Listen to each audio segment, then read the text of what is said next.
Oi, pessoal, tudo bem com vocês? Eu vou gravar essa explicação rápida das questões, porque eu não tô conseguindo manter as nossas aulas pelo Meet, né? Devido ao final do ano, a demanda de serviço para o fechamento, né, dos registros de vocês das atividades.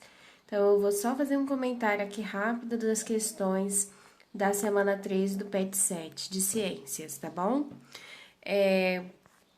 Como vocês já devem ter dado uma lida, ele é sobre temperatura, né? E ele faz uma diferenciação entre temperatura e calor, porque a gente costuma usar esse termo no cotidiano como se fossem sinônimos. Nossa, tá quente, temperatura tá quente. E será que são a mesma coisa?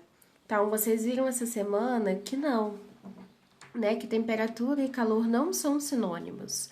A temperatura, como nessa primeira imagem à esquerda, indica o grau de agitação das moléculas que compõem um determinado corpo, né? Pode ser um corpo, pode ser uma substância, tá?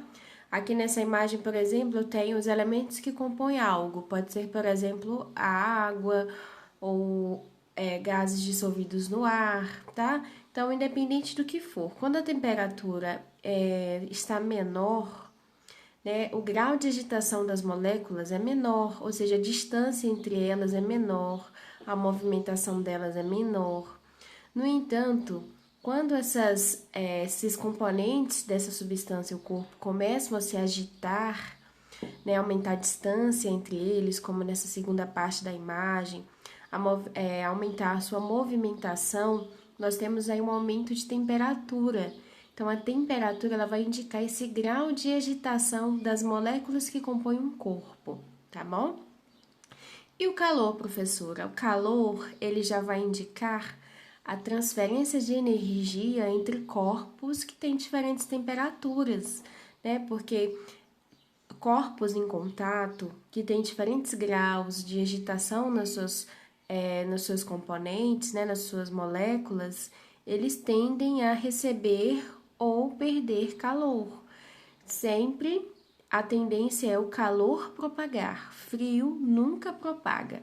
Então, o calor sempre vai propagar do local em que ele está em maior quantidade para o local, né, em que tem maior temperatura para o local que tem menor temperatura, tá?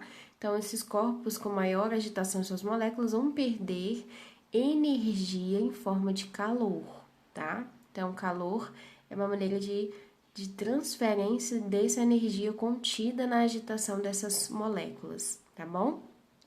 Então, como tem na segunda parte da pergunta, né, da resposta, calor designa trocas de energia entre corpos, tá? Então, eles não são sinônimos, eles não devem ser usados como para se referir à mesma coisa.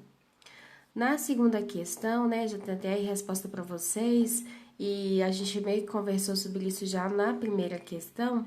Fala o que a temperatura mede, né? Ela é uma grandeza física que mede o grau de agitação das moléculas. Não mede calor, não mede pressão e nem volume, tá? Então a gente já explicou isso na primeira questão. E a última questão, né, que esse PET veio só, essa semana veio só com 3 questões, ele pede para a gente fazer uma transformação entre escalas de medidas de temperatura, né? Porque, como o próprio PET trouxe, existem 3 escalas. Nós usamos aqui a escala Celsius, né? Nós medimos a temperatura em Celsius. E existem ainda a Kelvin e a Fahrenheit, né? E o que é legal? A questão pediu para a gente transformar a temperatura que a gente diz em Celsius em como a gente falaria ela em Kelvin. As duas escalas, elas são centígradas, ou seja, elas são apenas valores diferentes, mas que têm 100 divisões, né, da temperatura de fusão, que no caso é da água, até a temperatura de ebulição. Então, a gente só precisa fazer uma soma, uma subtração conforme a transformação que a gente quer fazer. Né? E a gente pode expressar isso, né, por essa fórmula, que a temperatura Kelvin é igual à temperatura Celsius mais 273, que é a diferença que tem entre o valor numa temperatura e o valor na outra, tá bom? Se a gente olhar essa fotinho aqui das 3 escalas de medição de temperatura comparadas, a gente vai ver que a Kelvin é Celsius, na temperatura de ebulição, por exemplo, a diferença entre elas, na verdade, vai ser sempre de 273 graus. Então, a gente precisa apenas colocar esse valor para encontrar a mesma temperatura medida nas duas escalas. Se fôssemos transformar Fahrenheit para Celsius ou Fahrenheit para Kelvin, esse cálculo já não seria tão simples, né? Desculpa que a mensagem que chegou. Não seria tão simples porque a Fahrenheit, ela não tem 100 divisões de graus. Ela é diferente, né? Ela varia de 32 graus, né, a até 212. Então, tem 100 graus ali, né? Então, esse cálculo é feito por essas fórmulas que estão indicadas, as duas últimas fórmulas indicadas na imagem seguinte aqui, tá bom?